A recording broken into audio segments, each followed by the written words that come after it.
8 Things You Never Knew About E-Cigarettes. Since e-cigarettes first started hitting shelves back in 2003, vaping has become a multi-million-dollar business, not to mention a fairly standard social activity. But as you might have guessed, even smokeless smoking has health risks. Based on the most current research, here are 8 things you probably didn't know about e-cigs but definitely should when it comes to just how bad those vapors are. Research shows it totally depends on the device you're using.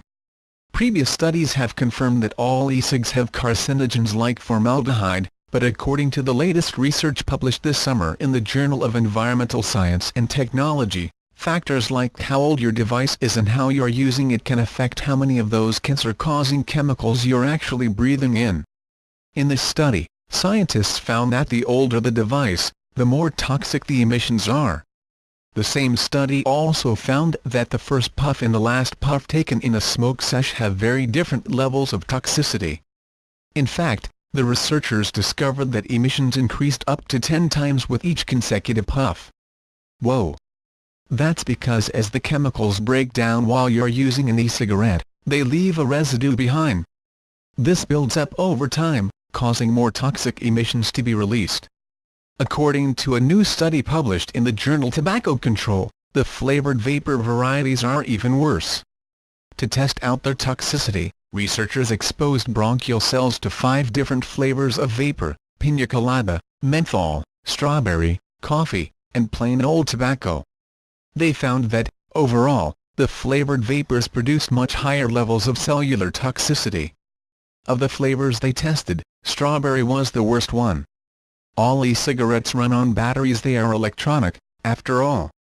If you turn the settings to a higher voltage while you're using one, it'll affect how much liquid is produced and how warm the device feels. But the Tobacco Control study also found that increasing the voltage on an e-cig, ka upping the battery output or switching up your voltage setting also significantly increases the nasty effects an e-cig can have. Whether you blame the chic, sleek packaging or the adventure spirit of your squad, studies show that women are more likely to try vaping than men. According to a 2013 study published in the American Journal of Preventive Medicine, if you're young, a woman, or of higher income status, you're more likely to try an e-cig. Researchers don't know why, exactly, there's that connection, though. The same study found that 85% of people who used e-cigs said they did so as a way to help them stop smoking the real stuff. But according to new research published in January in The Lancet Respiratory Medicine, adult smokers who use e-cigs are actually 28% less likely to nix their nicotine habit. Not such a smart anti-smoking strategy after all. If you are going to smoke an e-cig, you should at least know what you're putting in your body, right? Well, according to a recent study published in the journal Tobacco Control, it might not always be so straightforward. Researchers looked at nicotine labels for vape liquid sold in North Dakota and they found among 23 liquid containers claiming to have no nicotine content, 43% of them actually did. Yikes! Those results might explain the findings of a 2015 study published in the journal Oral Oncology.